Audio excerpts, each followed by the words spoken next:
Predvsem sem prepričan, da je koalicija padla pod vpliv močne finančne industrije in da nekako tukaj ne sledi, bi rekel, tudi malemu človeku oziroma malim delničarjem. In mali delničarji, koliko jih še je v tej družbi in državi, imajo vedno neke težave in probleme in si jih poskuša izigravati in izrivati, ne?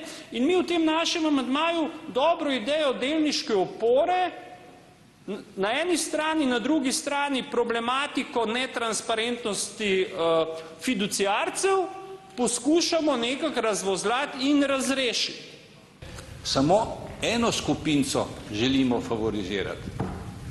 In je zame temeljno vprašanje vlagateljem tovrstnih amandmajev, ali je to pravilno se sklicevati na svobodno gospodarsko pobudo. Na podlagi česa samo eno skupinco vlagati in v imenu njih ter interes se sklicevanje na tega načela. Gospod Verbič govori o, zdaj bomo različno debatirali, je bilo v začetku 280 tisoč, a jih je zdaj samo še 100 tisoč, skupini državljank in državljanov kot o skupinici. Brez amandmaja Slovenske demokratske stranke ali brez amandmaja Združenja Levice se dejansko nekako trg sesuva in se, bi rekel, lahko tudi rečemo, da nekdo zavestno onemogoča, bi rekel, nekaterim, ki se mi zdi, so v neko pozitivno korist na področju delniškega trga, s tem, bi rekel, to njihovo delovanje tudi onemogoča. Po vložitvi amandmajev koalicije in Združene levice ter SDS-a se je seveda pričakovano tudi odzvalo Vseslovensko združenje malih delničarjev in gospod Verbič. No, celotna dvourna razprava se je izvedla na delniško oporo, ki jo je organiziralo Vseslovensko združenje malih delničarjev, zato da bi ohranilo malo delničarstvo in pa imetnike, pretežno iz naslova ukinjanja registrskih računov. Prepričani smo, da se tukaj sledi interesom, ozkim interesom finančne industrije in finančnih posrednikov, pa ne nazadnje tudi velekapitala. S predlagano spremembo se prav nič ne spreminja za tuje imetnike fiduciarnih računov.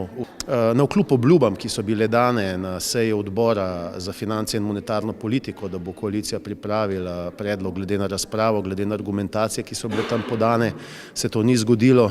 Današnja razprava kaže, da se pravzaprav slepo sledi tistim interesom in motivom, ki so že v izhodišču sploh pripeljale do takšnega predloga. Mi pa bomo, kar se tiče delniške opore, to moram ponovno jasno zatrditi, seveda nadaljevali s to shemo, tudi v primeru, da bo potrebno pač prenesti tudi ta fiduciarni račun v tujino in da bo spet nekdo iz tujine seveda služil na račun slovenskih imetnikov. Seveda je treba povedati, da drugje v Evropi prepovedi fiduciarnih računov ni. Zdaj Slovenija ni izoliran trg finančnih instrumentov in seveda obstaja možnost, ki jo je tudi gospod Verbič v svoji razpravi na odboru že omenil, napovedal, da seveda si sedanji lastniki, pa tudi VZMD, vse skupaj uredijo preko nekega fiduciarnega računa v tujini. Kot problematične pa ocenjujemo določbe tega zakona, ki opravljanje pomožne investicijske storitve, hrambe in vodenja finančnih instrumentov za račun strank kot samostojne dejavnosti dovoljuje le investicijskim podjetjem in bankam. Tako omejevanje ocenjujemo kot morebiten neutemeljen poseg v ustavno pravico do svobodne gospodarske pobude. Vsekakor pa lahko trdimo, da takšna rešitev pomeni manjšanje, krnitev konkurence ter neutemeljeno izboljšanje položaja za ponudnike, ki jih predlog tega zakona favorizira. Srž problema je v ukinitvi registrskih računov, ki ste ga v koaliciji in tudi desni opoziciji sprejeli, podprli pred malo več kot letom dni.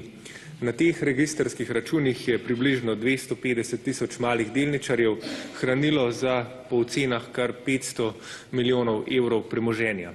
Šlo je za premoženje, ki so ga ljudje dobili v obliki certifikatov med tranzicijo, se pravi, ne gre tukaj za kapitaliste oziroma lastnike kapitala, kot smo slišali prej, ampak gre več ali manj za ljudi, ki so dobili delnico 2, 3, 10, če je šlo pač za delnice manjše vrednosti v tranziciji in so jih hranili na teh registrskih računih. In VZMD pravi, da amandma Slovenske demokratske stranke problematike, torej problematike, kot jo vidi VZMD, ne rešuje, saj postavlja nemogočo zahtevo, da naj bi notarji in odvetniki morali pridobiti dovoljenje ATVP-ja za opravljanje investicijskih storitev.